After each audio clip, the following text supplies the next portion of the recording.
Page 239 lesson the address.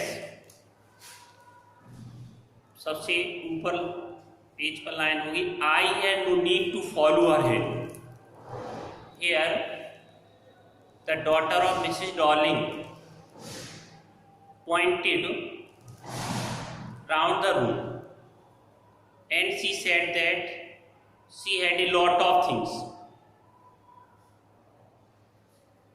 Now the narrator knew very well that those things were the part of the belongings of her mother. Now line, I had no need to follow her head. Narrator कहती है कि उसने जो इशारा किया था बताने का कि बहुत सारी चीज़ें ये ऐसी पुरानी कला की चीज़ें हैं, यूनिक चीज़ें हैं। नरेटर कहती I have no need to follow her head, मुझे उसके हाथ के इशारे का अनुसरण करने की आवश्यकता नहीं थी। आई नी मैं जानती थी विच थिंग्स सी मीन, कि आखिर वो जो चीज़ें हैं मुझे हर चीज के बारे में पता था, किसमें कौन सी खास बात है। I just looked at the still life over the tea table.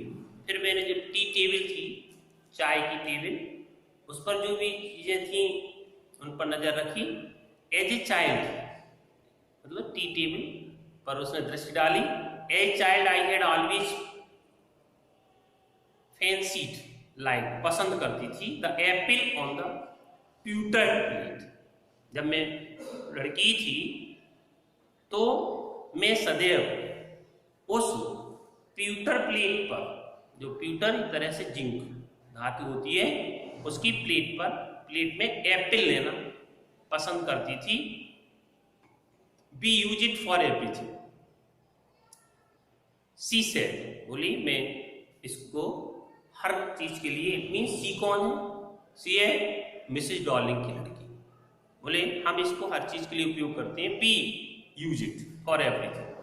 Once we even ate off the plates hanging there on the wall. एक बार क्या हुआ, we even ate off the plates hanging there on the wall. कह रही कि एक बार तो मैंने खाना भी खाया था प्लेट में जो टंगी हुई है दीवार पर। I wanted to so much, मैं इसे चाहती हूँ। But it was not anything special, लेकिन अब इसमें कोई खास बात नहीं। I had found the burn mark on the table cloth. Green board पर क्वेश्चन में दिया है, how did the narrator discover for certain. जो नरेटर है उसने अपने आप को कैसे निश्चित किया कि वूलन टेबल क्लॉथ वाज की, वूलन टेबल क्लॉथ उसका है। यहां पर आप लोग देखेंगे, I have found the burn mark on the table cloth. मैंने जो है बर्न मार्क, जो बर्न मार्क था, एक बार जब ये टेबल क्लॉथ मिसेस एस की यहाँ था तो इसमें जलने का कोई स्पॉट आ गया था। वो ध्यान था किसको? नरेटर को, कि वो अगर वही हमारा सेम टेबल क्लॉथ है तो उसमें बर्न मार्क जरूर होगा, जलने का निशान। वो टेबल क्लॉथ पर उसने क्या देखा? बर्न मार्क देखा टेबल क्लॉथ पर। The girl questioningly at me. जैसे हमने वो बर्न मार्क देखा तो लड़की ने मेरे को क्वेश्चनिंगली, सवाल करते हुए, पूछते हुए देखा। ऐसा लग रहा था वो हमसे कुछ पूछने वाली है। यस आई सेड, मैंने कहा हाँ। You get so used to touching all this lovingly things in the house. मतलब कि आपने ये जो चीजें हैं, जो सुंदर सुंदर चीजें हैं घर में, इनको स्पर्श करने की, you get so use to touch. इसका मतलब ये है कि सभी चीजों से इतने अभ्यस्त हो जाते हैं जो लोग, जो चीजें सरलता से पा जाते हैं तो फिर उनकी तरफ ध्यान नहीं देते। किसने कहा? नरेटर ने। क्यों कहा इस बात को समझना? क्योंकि जो मिसेस डॉर्लिंग है, जो इस 15 साल की लड़की की जो माँ है, ये सब आसानी से चीजें पा गई थी, कुछ लेना पड़ा नहीं। और तो फिर कोई चीज जब हम लवली थिंग्स को इसी वे में पा लें तो फिर हम उसकी तरफ ज़्यादा ध्यान नहीं देते हैं। अब ज़्यादा हम किसी चीज़ से मिल जाएं, ज़्यादा हम आलती हो जाएं, तो फिर हम उसकी तरफ ध्यान नहीं देते हैं। You hardly look at them anymore, मुश्किल से ही फिर हम उसकी तरफ ध्यान देते हैं।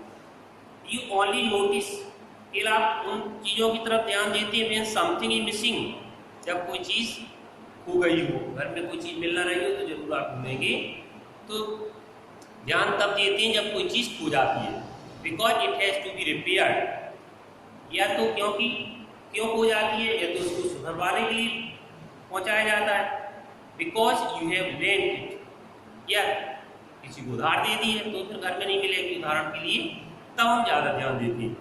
Again I heard the unnatural sound of my voice, उसमें आ गया आपके सामने कि the narrator discovered for certain she rubbed her finger on the tablecloth, she found a burning mark on the tablecloth, understand? So she knew that was the same cloth which belonged to her mother. कह रही है क्या, because it has to be repeated. Again I heard the unnatural sound of my voice, कभी एकदम अस्वाभाविक तौर से आवाज आती है, आवाज सुनी मैंने, and I went on, मैं बोलती रही। आई रिमेंबर मतलब अपने मन ही में बात सोच रही है। यदि I remember my mother once asked me, मुझे स्मरण है कि मेरी माता जी ने मेरे को बताया था, I would help her polish the silver, कुछ सिल्वर के चांदी के कुछ बर्तन होंगे उसको पॉलिश करने के लिए, पॉलिश करने मदद करने के लिए माँ ने कहा था मेरे से। It was a very long time है, काफ़ी लंबा समय हो गया, and I was probably board that day और कहती है कि काफ़ी लंबे समय, it was a very long time है, वो काफ़ी लंबे समय पहले की बात है ना, पहले कभी पूछा था माँ ने।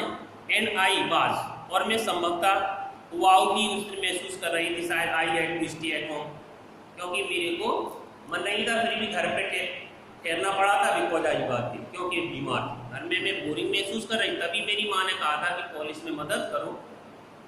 ये ध्यान आ रही है पुरानी बातें पहले थी, as she had never asked me before, ये पहले ऐसा कभी नहीं कहा था, जब पहली बार ये कहा था कि पॉलिश में मेरी मदद करो, वो सिल्वर के चांदी के बर्तन थे। आई आस्क्ड, मैंने माँ से कहा, दिस सिल्वर, सी मी, कौन सी चांदी से मतलब है, कौन सी चांदी पॉलिश करना है। एंड सी रिप्लाइड, उसने जवाब दिया, सरप्राइज आश्चर्य हो गई, क्यों, लड़की को ये मालूम नहीं था नरेटर को कि बर्तन चांदी के, वास्तविकता reality she had no knowledge that those pots were of silver, कि चांदी के बर्तन है, केवल मिसेस एस को ही मालूम था, ठीक है, तो इसलिए वो उसको महत्व देती थी, लेकिन नरेटर को मालूम नहीं था कि those we are very valuable, ये बहुत ही कीमती थी।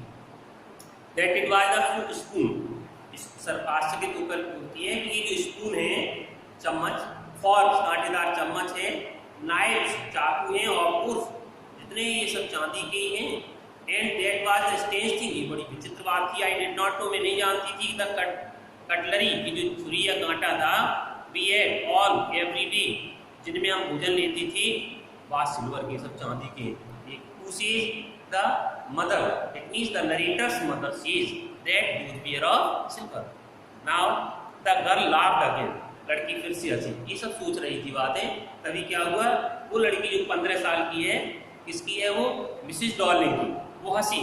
आई बेट यू, मैं शर्त लगाती हूँ, don't know it is either, मैं शर्त लगाती हूँ नो कि इट इज आइदर, कि तुम्हें भी पता नहीं है। इसने कहा, नरेटर ने कहा उस लड़की से कि तुम्हें भी पता नहीं है। आई लुक इंटेंसली एट, मैंने बड़ी ध्यानपूर्वक उसकी तरफ देखा।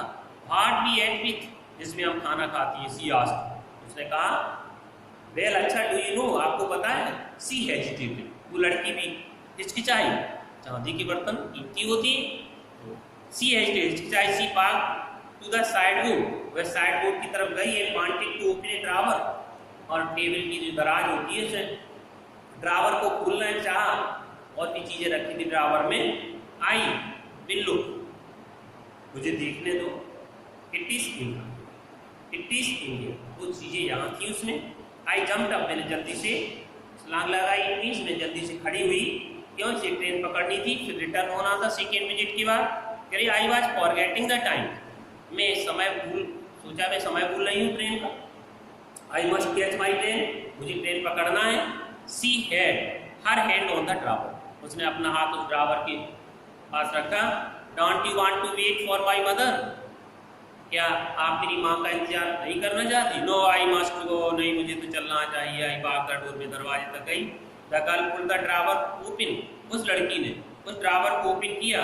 I can find my own way, I can find my, मैं बड़ी सरलता से I can find my own way कहता है कि लड़की ने ड्राइवर को बोला, लेकिन मैं आसानी से जा सकती थी, मैं चली गई। As I walk down the passage, जैसी नरेटर जा रही होती है तो क्या रास्ते में क्या है, I heard the jingling of spoon, अभी घर से निकली हुई है, पैसेज गली में है, तो क्या सुनती है, जिंगलिंग, खनखनाने की आवाज़, चम्मच की, फॉर्क्स, कांटेदार चम्मचों की। At the corner of the road के कोने पर I looked up at the name plate, मैंने दरवाजे को देखा, एक नेम प्लेट लगी हुई थी, मार्कोनी स्ट्रीट, मार्कोनी स्ट्रीट लिखा था नेम प्लेट पर। इट सेड, इसमें कहा गया था, I had been at number 46, I had been at number 46, the address was correct, मतलब कहती है कि मैं इस, और नंबर भी इसका क्या रहा था, 46, मैं जानती थी 46, I had been, it said, उसमें लिखा था, नंबर कितना डला था उसमें, 46, the address was correct, address सही था। But now I did not want to remember, लेकिन उस एड्रेस को मैं ध्यान नहीं रखना चाहती थी, एनी मोर और अधिक। I would not go back there because the objects that are linking in your memory with the familiar life of former times instantly lose their values. कहती अब मैं उनको ज़्यादा ध्यान नहीं रखना चाहती, ना वो एड्रेस को, क्योंकि I am not interested in that address, I am not interested in those things, मैं उन चीज़ों में भी अब इंटरेस्ट नहीं रखना चाहती हूँ, ना मेरा रुचि है उसमें। I would not go back there, मैं वहाँ वापस नहीं जाऊँगी अब, बिकॉज द ऑब्जेक्ट्स, जो वस्तुएं हैं, that are linked in your memory with the familiar life, जो लिंक यादों से जुड़ी हैं, जो तुम्हारी यादों से, तुम्हारी यादें कौन है, वो माँ की याद है, with the familiar life of former times instil loss their value, वो तो जब माँ ही नहीं रही, जो फॉर्मर टाइम्स, प्राचीन काल की, पुराने समय की जो फैमिलियर लाइफ थी, एक तरह से जो परिचित जीवन था, उससे जुड़ी हुई जो मेमोरी थी, वो मेमोरी उन वस्तुओं से जुड़ी थी। अब वो वस्तुएं क्या हो रही थी, लॉस देयर वैल्यू, अपनी वैल्यू को खो रही थी, व्हेन सेवर्ड फ्रॉम देम, जब वो चीज़ें उनसे अलग हो जाती थी, माँ नहीं थी, अब स्मृति थी, यादगार, यू सी, आप देखते हैं, them again it is stain surrounding. और दूसरी बात क्या थी, वो सब स्टेन, एक मस्टी, डेम, यानी मतलब ऐसे कमरे में डली थी, वे टेस्टलेस वे से डली हुई थी, तितर बितर थी, they are not arrange well, वे सब चीज़ें व्यवस्थित नहीं थी। तो क्या है कि you see them again in strange surroundings, और आप उनको एक विचित्र से वातावरण में डली हुई थी, अजीब से वातावरण में डली थी, इसलिए लेखक नरेटर का कोई इंटरेस्ट भी नहीं बचा था, है ना। And what should I have done with them in A small rented room, और भला मैं करूँगी, मुझे कहते सामान लेकर मैं करती भी क्या, क्योंकि छोटे से किराए कमरे में, छोटी सा किराए का कमरा था, उसमें इस तरह सामान रखती भी कहाँ, where the shreds of black out paper, और श्रेड एक तरह से छोटे छोटे टुकड़े होते हैं, जो अलमारी शीशे रोशनदान होता है ना, वही पर्दे टाइप के होते हैं, श्रेड छोटे छोटे टुकड़े, और black out paper, black out paper क्योंकि वर्ल्ड वार चला था, तो उस वक्त जो है बाहर से कोई अंदर को ना देखे, इसलिए वो रोशनदान पर डाल दिए जाते थे, है ना, खिड़की पर डाल दिए जाते थे। तो ब्लैक आउट पेपर डले हुए थे, कहाँ, उसी कमरे में, still hung along the windows, कहाँ लटके होते थे, खिड़कियों पर। And no more than a handful of cutlery fitted in the narrow table drawer, और अब no more than a handful of cutlery, cutlery एक तरह से कोई चम्मच, कांटेदार, है ना, चम्मच, और फिटेड इन नैरो टेबल, और वो संकीर्ण टेबल की दराज थी, उस पर केवल ए हैंडफुल ऑफ कटलरी, हैंडफुल मुट्ठी भर कहते हैं, लेकिन एक समान मात्रा कहेंगे कि कुछ जो चम्मचें थी, बस वही क्या कहते रख सकते थे हम, है ना, और कुछ नहीं। इसके बाद बता रहा है कि छुरी या कांटे, कटलरी, छुरी या कांटे टाइप के कुछ होती हैं, तो वो कटलरी के अलावा और कुछ उन पर नहीं रखे जा सकते थे। I resolve to the forget the address, तो लेखक दो बातें नरेटर ने बताई, क्या, she had no sufficient place to put them, एक बात। दूसरी बात, she was not interested in those things, है ना, उनमें रुचि नहीं थी उसकी, इसलिए she wanted to forget them, इसलिए वह उन्हें भूलना चाहती थी। तो जो नरेटर है उसने बिल्कुल दृढ़ निश्चय कर लिया लास्ट में, resolve to forget that death, कि अब मैं उस पते को भी भूलने का मैंने निर्णय कर लिया, निश्चय कर लिया, ऑफ ऑल द थिंग्स, उन वस्तुओं को भूलने का, आई हैड टू फॉरगेट, अब मुझे भूलना ही है, that would be the easiest, जो आसान तरीके, जो आसान होगा, है ना, जो मुक्ति पाना उनसे आसान होगा सिर्फ भूलने से, पता भूल जाए, वस्तुओं को लेना भूल जाए, इसलिए कि अब वो she was not interested in those things. तो आप लोग देख रहे थे who was Mrs. Darling? Mrs. Darling was the acquaintance, it means old time friend of Mrs. S, the mother of the narrator. How did she rob? How did she rob? The Mrs. Darling used to go the house of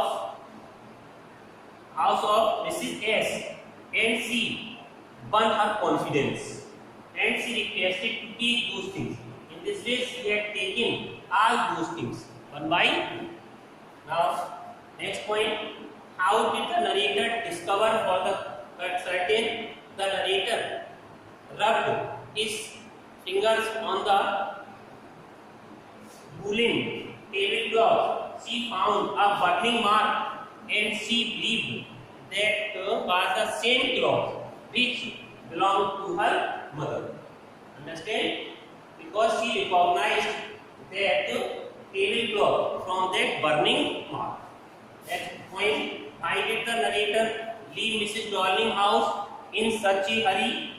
The narrator ने Mrs. Darling का घर जल्दबाजी में क्यों छोड़ा? तो the narrator left Mrs. Darling's house in such a hurry because at the first visit she found a very irrespectable, very insulting behavior of Mrs. Darling. She found a very irrespectable behavior, or you can say she found a very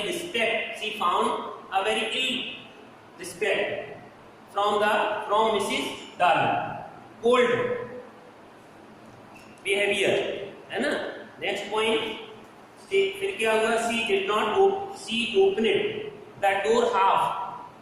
She did not allow the narrator to enter in the house, but the narrator recognized Mrs. Darling by her cardigan, which belonged to her mother. Hence, on the second visit, when the narrator went, she found a girl of 15 years. That was the daughter of Mrs. Darling. She opened the door. She took her into her house, but narrator did not want to meet Mrs. Darling because Mrs. Darling did not respect her. Hence, she did not want to return her things because she was dishonest.